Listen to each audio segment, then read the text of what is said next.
Hey everybody, Lisa Pezik here, business and wellness coach. Happy Monday. And I want to talk to you about why this Monday maybe has not been happy for you.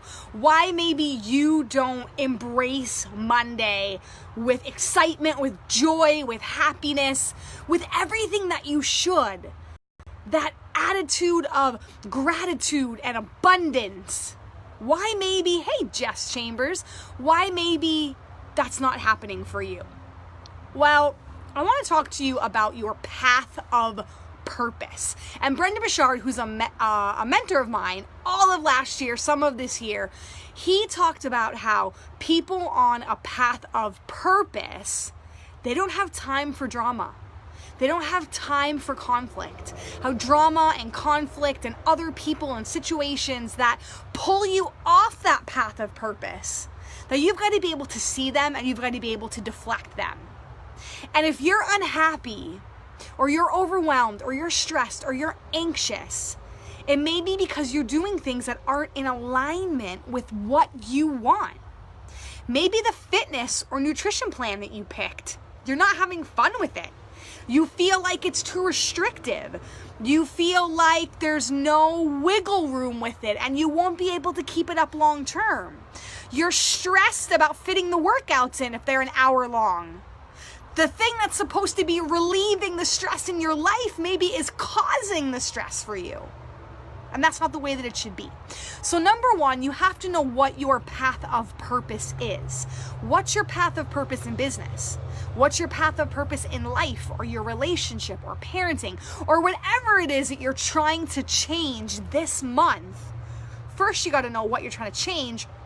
And second, you got to know what needs to happen on that path. What are the steps that get you there? Because sometimes when we make decisions that aren't along that path, it's because we forgot what we're aiming for, right? So if I want to have energy to run with Oliver at the park, when I go and choose what I'm going to eat for dinner, or when a late night craving kind of hits me, I have to think and say, is this going to give me energy to run with my kiddo tomorrow at the park, right? And if I give into a craving or I eat something that I shouldn't, then that's pulling me off that path, right?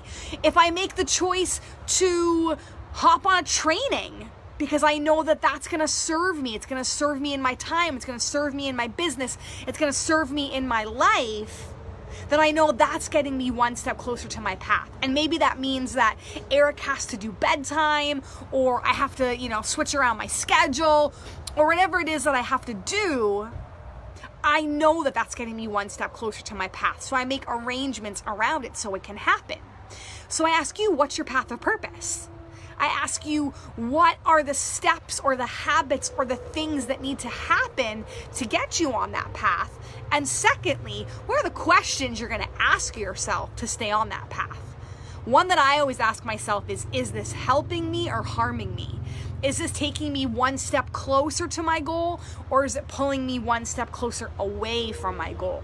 And that's not to say that any person, situation is good or bad, right? Just because maybe you have friends that go out and close down the bar every morning, every Friday night until, 3 a.m. they're out, and that's just not what you do anymore. That doesn't mean that your friends are bad, right? If you have friends that eat and drink things that you don't want to eat and drink, or maybe they do things that you don't want to do, that doesn't mean they're bad people. It just means their path of purpose is different than yours. So you need to hone in on what is your exact path of purpose. And then you're always asking yourself, you're always reminding yourself of the dream, whether that's to be fit and fearless and confident, a patient mom, whether that's 7 figures in business, whether that's helping 100 women lose 500 pounds. If you're a coach, maybe if you're a real estate agent, it's selling, 6 houses this month. Whatever that goal is that you set, then you're always kind of working that way backwards with every habit, every action, every interaction, every choice that you make. You're asking, is this keeping me on my path of purpose? Is this nudging me forward on my path of purpose, or is it pulling me farther away? So I would love to know, I feel like I'm going to sneeze outside here now that I'm next to the beautiful flowers that we planted all around. in our garden. We did a bunch. I don't know if y'all could see, some stuff is coming up, but that's why my nose is going crazy. So what is your path of purpose?